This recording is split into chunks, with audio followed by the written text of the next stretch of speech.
नमस्कार, आर्या न्यूज देख रहे हैं आप। मैं हूं आपके साथ पल्लवी सिंह। बुलेटिन की शुरुआत करेंगे एक बड़ी खबर के साथ। कानपुर से इस वक्त की बड़ी और अहम खबर सामने आ रही है।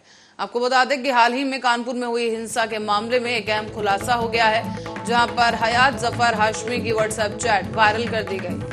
बता दें कि इस चैट में बाजार बंद का जिक्र भी किया गया है और इसी के साथ साथ ये भी सामने आया कि हिंसा के कुछ ही घंटे पहले व्हाट्सएप ग्रुप में ये चैट डाली गई थी। करीब 10 बजे से लेकर 11 बजे के बीच ये मैसेज आया था और इस मैसेज के बाद से अब एक बार फिर से सियासी घमासान भी शुरू हो गया है, क्योंकि हिंसा से जुड़ी ये बड़ी अपडेट इस वक्त की आपको बता रहे हैं, जहां पर 10 से 11 बजे के बीच व्हाट्सएप ग्रुप पर एक मैसेज भेजा गया और इसी के बाद व्हाट्सएप चैट भी वायरल कर दी गई है। कानपुर में हुई हिंसा के मामले में ये अहम खुलासा किया जा चुका है। आपको बता दें कि फिलहाल कई लोगों की गिरफ्तारी हो चुकी है और इस बीच हयात जफर हाशमी की व्हाट्सएप चैट अब वायरल हो गई है। इस चैट के आधार पर आपको बताते चलें कि चैट में बाजार बंद का जिक्र किया गया था और ये चैट दंगा होने से कुछ ही समय पहले सामने आई और इस दौरान एक मैसेज इस ग्रुप पे किया गया और हिंसा के कुछ ही घंटे पहले की चैट आपको बता रहे हैं, जहां पर ये चैट अब वायरल हो गई है। 10 बजे से 11 बजे के बीच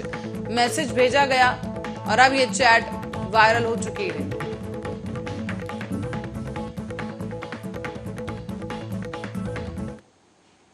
और इसी बीच एक और बड़ी खबर की ओर रुख करेंगे। सोनभद्र से इस वक्त की बड़ी खबर सामने आ रही है। बोलेरो अनियंत्रित होकर बाउंड्री वॉल से टकरा गई है।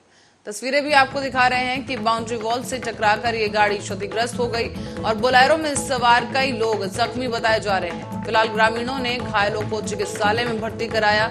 मध्य प्रदेश के नौगढ़ से बीजापुर जा रही थी ये बोलेरो, जहां बीजपुर थाने पर क्षेत्र के अंतर्गत ये घटना हुई है, जहां पर अज्ञात बोलेरो कार बरामद की गई। आपको ये भी बता दें कि घायलों को अस्पताल भी पहुंचाया जा चुका है और घटनास्थल से ताजा जो फुटेज सामने आ रहा है वो आपको दिखा रहे हैं कि नौगढ़ से बीजपुर जा रही थी ये कार और इसी दौरान ये दुर्घटनाग्रस्त हो गई। बीजपुर थाना क्षेत्र के अंतर्गत की ये घटना बताई जा रही है, जहां पर ये जो गाड़ी है अनियंत्रित होकर गिर गई है। सोनभद्र से इस वक्त की बड़ी खबर।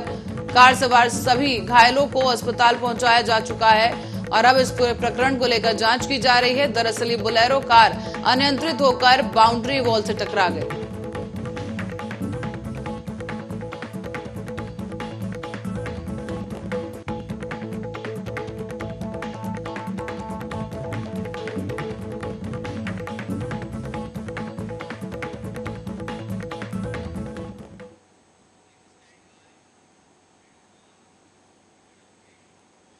और करते हैं आगरा की ओर, जहां से ये खबर सामने आई है। बीजेपी नेत्री शबाना खंडेलवाल ने योगी आदित्यनाथ का जन्मदिन मनाया।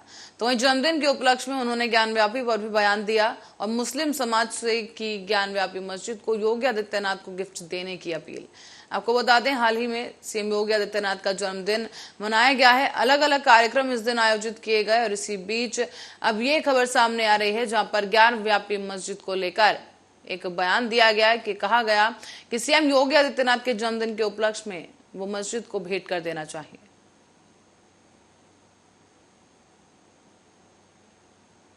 और उत्तर प्रदेश में आदरणीय योगी आदित्यनाथ जी की प्रचंड जीत उनको मिली। दूसरी बार वो मुख्यमंत्री बने और मुख्यमंत्री बनने के बाद उनका इस बार जब 50वां जन्मदिन था तो लोगों में, युवा पीढ़ी में खासा उत्साह है और वो सिर्फ मुस्लिम समाज में या हिंदू समाज में नहीं, समस्त उत्तर प्रदेश के लोग जश्न में मतलब माहौल में खुश हैं और विलीन हैं। तो उसी, क्योंकि आदरणीय योगी आदित्यनाथ जी बहुत ज्यादा उत्साह जश्न मनाने में यकीन नहीं रखते, मगर फिर भी हम क्योंकि कार्यकर्ता हैं और सारे लोग उनको चाहते हैं, तो हमने एक क्योंकि बुलडोजर बाबा के नाम से हमारे आदरणीय योगी आदित्यनाथ जी चर्चित हैं। देखिए, बहुत हर्ष का विषय है। रायबरेली के जलमऊ तहसील क्षेत्र के पूरे सूबेदार गांव में अज्ञात कारणों से आग लग गई। देखते ही देखते आग ने विकराल रूप धारण कर लिया और आग की चपेट में आकर 3 घर जलकर राख हो गए हैं। जानकारी के अनुसार नदीम के घर में अज्ञात कारणों से आग लगी और आग उस समय लगी जब घर के सभी सदस्य बाहर काम कर रहे थे। सूचना पाकर मौके पर पहुंची पुलिस और फायर ब्रिगेड ने आग पर काबू पा लिया है, लेकिन तब तक आग काफी विकराल रूप ले चुकी थी और इस दौरान 3 घरों को इस आग ने अपनी चपेट में ले लिया है। बताया ये भी जा रहा है कि आग की चपेट में आने से 3 मवेशी भी जल गए। रविवार को नदीम के घर में अज्ञात कारणों से आग लगी, जिसके कारण बड़ा हादसा हो गया। देखते ही देखते आग का भव्य रूप देखने को मिला और इसी के साथ ही उमर मोहम्मद समेत 3 घरों में आग लग गई, आग फैल गई और इसकी वजह से आग की सूचना मिलते ही गांव में भी हड़कंप का माहौल है। भारी संख्या में ग्रामीण मौके पर पहुंचे और काफी मशक्कत के बाद आग पर काबू पा लिया गया, लेकिन बताया जा रहा है कि तब तक खाने पीने का सारा सामान, कपड़े और काफी अलग सामान जलकर राख हो चुका था। कई लोगों की गृहस्थी खत्म हो चुकी थी और आग की सूचना ग्रामीणों ने क्षेत्रीय लेखपाल को भी दे दी है। इस बीच रायबरेली उचहार कोतवाली पुलिस ने रात के अंधेरे में गौवंशों से भरा एक ट्रक डलमाऊ की ओर से प्रयागराज की ओर जाते हुए रोक दिया है। दरअसल सूचना पर कोतवाली पुलिस ने सवैया तिराहे के पास से घेराबंदी कर इस ट्रक को अपने कब्जे में लेते हुए गौवंशों को तस्करों से मुक्त कराकर गौशाला भेजा गया। तो वहीं गौवंश तस्करों समेत चालक को हिरासत में लेकर रिपोर्ट दर्ज कर ली गई है।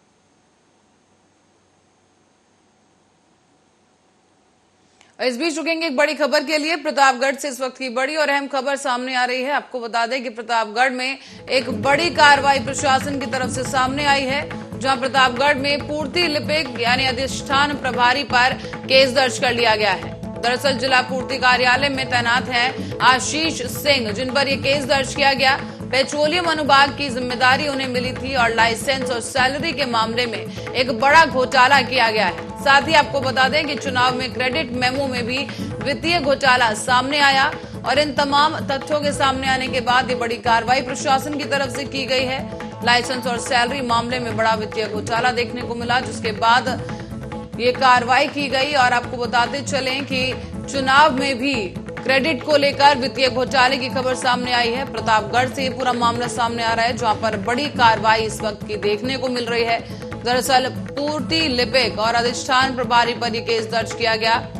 आपको बता दें कि जो केस दर्ज हुआ है उसके बाद कई अन्य तथ्य भी सामने आए। जिला पूर्ति कार्यालय में तैनात आशीष सिंह पर यह केस दर्ज किया गया है और तमाम गंभीर आरोप सामने आ रहे हैं। पेट्रोलियम अनुभाग की जिम्मेदारी उन्हें मिली थी और इसके बाद पद का दुरुपयोग करते हुए लाइसेंस और सैलरी के मामले में घोटाला किया गया। और रुक करेंगे रायबरेली की ओर, जहां सूफी संत हजरत सैयद शाह महबूब आलम के करीब 524वें 3 दिवसीय उर्स का जो जवाबी कव्वाली के साथ समापन हुआ और इसमें दरगाह की इंतजामिया कमेटी के मोहम्मद रईस खान और पूर्व रायबरेली नगर पालिका अध्यक्ष मोहम्मद इलियास उर्फ मनी ने सरपरस्ती में आज समाप्त हुआ है ये उर्स। और इसी के साथ आपको बताते चलें कि रायबरेली बस अड्डे के नजदीक सूफी संत हजरत महबूब आलम शाह की दरगाह है, जो कि बहुत समय पहले रायबरेली में आए थे और यहीं पर अपना काम उन्होंने कायम किया, जिसके बाद उनका इंतकाल हो गया। जिसके बाद सदियों तक 3 दिवसीय उर्स का आयोजन होता रहा है। इसमें पहले ही दिन कुरान खानी और नातिया कलाम का आयोजन होता है। दूसरे दिन ऑल इंडिया मुशायरे का आयोजन होता है, जिसमें पूरे हिंदुस्तान से जाने माने शायर तशरीफ लेकर आते हैं और इसी के साथ साथ सूफी संत हजरत महबूब शाह आलम उनकी शान में तारीफ बयां करते हैं। साथ ही तीसरे दिन यानी आखिरी दिन मन्नत मांगने वालों के हुजूम के साथ हिंदुस्तान के जाने माने कव्वाल तशरीफ लाते हैं। इस बीच आपको बता दें कि हजरत सूफी संत महबूब आलम शाह की दरगाह पर सभी धर्मों के लोग अपनी मन्नत लेकर आते हैं और श्रद्धा के साथ मन्नत मांगते हैं। लोगों का कहना यह भी है कि जो सच्चे दिल से मन्नत मांगता है उसकी मन्नत पूरी भी होती है। इस दरगाह से कई लोगों की आस्था जुड़ी है और माना जाता है कि इस दरगाह से कोई भी कभी मायूस खाली हाथ नहीं जाता। यही कारण है कि उर्स के मौके पर आसपास के जनपद ही नहीं बल्कि भारत के कोने कोने से लोग यहां पहुंचते हैं।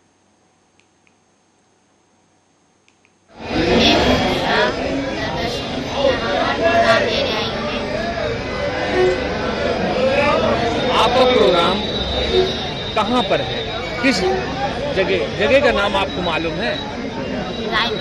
रायबरेली में। अकेले प्रोग्राम है या और किसी के साथ में? शरीफ परिवार से उनके साथ में मेरा प्रोग्राम। जवाबी कव्वाली के प्रोग्राम है? जी हाँ, जवाबी कव्वाली। आज ही का प्रोग्राम है और आगे भी रहेगा? मेरा फिलहाल यहाँ तो आज ही का है और मेरे आगे कहीं और डेट है, यहाँ पर आज ही है।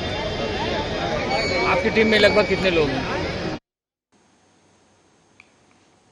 रायबरेली से इस वक्त की बड़ी खबर सामने आ रही है, जहां जमीनी विवाद में 2 गुटों में जमकर लाठी डंडे चले।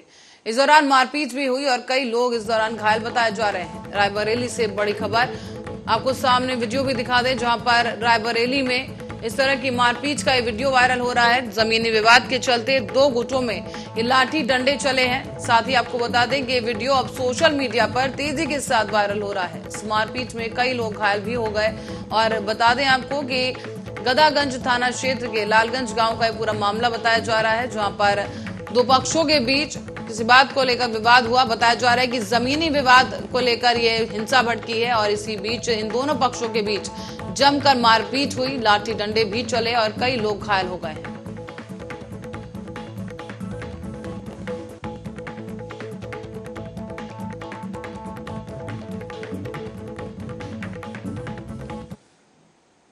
और बढ़ते अगली खबर की ओर। मथुरा के गोविंद नगर थाना क्षेत्र के अंतर्गत आने वाले जगन्नाथपुरी कॉलोनी में उस समय हड़कंप मच गया जब संदिग्ध परिस्थितियों में गोली लगने की वजह से पति पत्नी की मौत हो गई। इस घटना की जानकारी लगते ही मौके पर पहुंची पुलिस ने मृतकों के शव को कब्जे में लेकर पोस्टमार्टम के लिए भेज दिया है। साथ ही इस घटना की जांच जारी है और जानकारी के अनुसार पत्नी साधना कौशिक और पति कृष्ण कुमार कौशिक की गोली लगने से संदिग्ध परिस्थितियों में मौत हुई थी। तो वहीं जानकारी देते हुए एसपी सिटी मार्तंड प्रकाश सिंह ने बताया है कि सूचना मिली थी कि पति पत्नी को गोली लगी है। सूचना मिलते ही वो मौके पर पहुंचे तो देखा कि दोनों ही पति पत्नी उन्हें गोली लगी हुई थी और दोनों को उपचार के लिए ले जाते वक्त रास्ते में ही उनकी मौत हो गई। प्रथम दृष्टि से ये घटना देखकर प्रतीत हो रहा है कि पहले पत्नी ने पति को गोली मारी और फिर खुद को उसने गोली मारकर आत्महत्या कर ली है। फिलहाल पुलिस द्वारा फोरेंसिक टीम द्वारा पूरे मामले की जांच की जा रही है और जांच के बाद ही स्थिति स्पष्ट हो पाएगी कि आखिर दोनों पति पत्नी की मौत हुई कैसे। तो वहीं जब इस संबंध में घर के बाकी बच्चों से भी बात की गई तो उन्होंने बताया कि वो घर के अंदर सो रहे थे।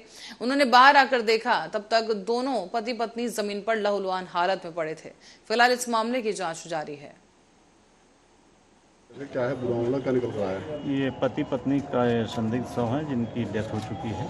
इनमें दोनों को गोलियां लगी हैं और जो प्रथम दृष्टया लग रहा है और देख के समझ में आ रहा है वो ये है कि संभवतः पति द्वारा पहले पत्नी को मारा गया है, क्योंकि इनके पास लाइसेंसी वेपन है 32 बोर की। लाइसेंसी वेपन भी वहीं पड़ी हुई है घटनास्थल पे। फोरेंसिक टीम हमारी आई है, वो जाँच कर रही है। प्रथम दृष्टया इनके जो सीसीटीवी लगे हैं घर में उसकी भी हम लोग मॉनिटर कर रहे हैं, देख रहे हैं और आत्महत्या की तरफ भी बात जा रही है। संदिग्ध सब मिले थे, क्या है पूरा मामला, क्या निकल रहा है? ये खबर प्रतापगढ़ से है, जहां रानीगंज कोतवाली के दुर्गागंज इलाके में फिर से एक बार बम मिला है। आपको बता दें कि खेत में रखे बम पर मजदूर का पैर पड़ा और बम मिलने से इलाके के लोग अब हड़कंप में हैं, क्योंकि आपको बता दें कि इस बम मिलने की सूचना के बाद से ही गांव भर में दहशत फैल गई है और इसी के बाद पुलिस को भी पूरे मामले की जानकारी दी गई। फिलहाल पुलिस की टीम मौके पर मौजूद है। बम को निष्क्रिय किया जा चुका है और अब जांच की जा रही है। को सूचना पे आए तो यहाँ पे जो है देखे कि जो खेत में जो बम रखा हुआ है और बम को हम लोगों ने जो है पहले तो बाल्टी में पानी मंगवाए और उसको लेके जो है रखा गया बाल्टी में पानी में रख के उसको फिर जो है चक्कू मंगा के ब्लेड से काट कर और उसको धीरे धीरे उसको सुतली को निकाल कर फिर जो उसमें जो है बारूद और उसमें छर्रे और उसमें जो है सब लोहे के कण मिले उसको अलग अलग कर। और आगरा से खबर सामने आ रही है, जहां थाना शाहगंज क्षेत्र के अंतर्गत सराय ख्वाजा पुलिस चौकी पर एयरफोर्स कर्मी की पत्नी ने चौकी इंचार्ज पर धारदार हथियार से हमला कर दिया है।